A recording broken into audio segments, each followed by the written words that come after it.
Hello. হ্যাঁ ভাই, হ্যাঁ হ্যাঁ, আজকে বন্ধ, দোকান বন্ধ, শুক্রবার দোকান বিকালবেলা খুলি না। আচ্ছা ঠিক আছে। হ্যালো, ওয়ালাইকুম সালাম। না না ভাই, দোকান বন্ধ। না না, আজকে খুলবো না, শুক্রবার আমি বিকালবেলা দোকান খুলি না। আগামীকালকে আসেন, রাখি।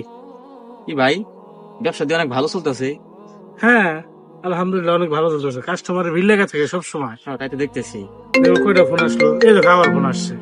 ফোনই রিসিভ করবো না এখন, তোমার সাথে করবো কেন? তোমার ব্যবসা কি খবর? আর ভাই, আমার ব্যবসা বেশ ভালো চলতেছে না ভাই, কাস্টমার নাই। কি যে করি ভাই, ভালো লাগতেছে না কোনো কিছু। ভাই, আদান পরে গেছি, চলো নামাজটা পড়ে আসি। না ভাই, তুমি যাও, নামাজটা পড়ে আসো। আমি প্রতিদিন খুবই ব্যস্ত থাকি, আজকে রিল্যাক্স করতেছি, যাবো নি, পরে যাবো নি। আচ্ছা ভাই, ঠিক আছে, আল্লাহ আপনাকে হেদায়েত দান করুক।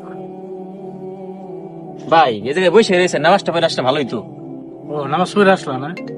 যাক, নামাজটা পড়ে আসলা ভালো হয়েছে। হ্যাঁ নামাজ তো পড়তে হবে, নামাজ ছাড়া উপায় নেই। হ্যাঁ। হ্যাঁ, কাস্টমার ভিড় লাগতেছে না? আচ্ছা ঠিক আছে, আমি আসতেছি, দোকান আসতেছি, ঠিক আছে। আচ্ছা, দাঁড়া দাঁড়াও। ভাই ভাই, তাহলে আমি চলে যাই নাকি? আচ্ছা আচ্ছা আচ্ছা। ভাই ভাই হ্যাঁ, কে হয়েছে রে? ভাই ভাই আপনার দোকানে আগুন লাগে ছাই হয়ে গেছে। কি? নামাজ পড়া ফরজ, আল্লাহ পাকের হুকুম পালন করতে হবে।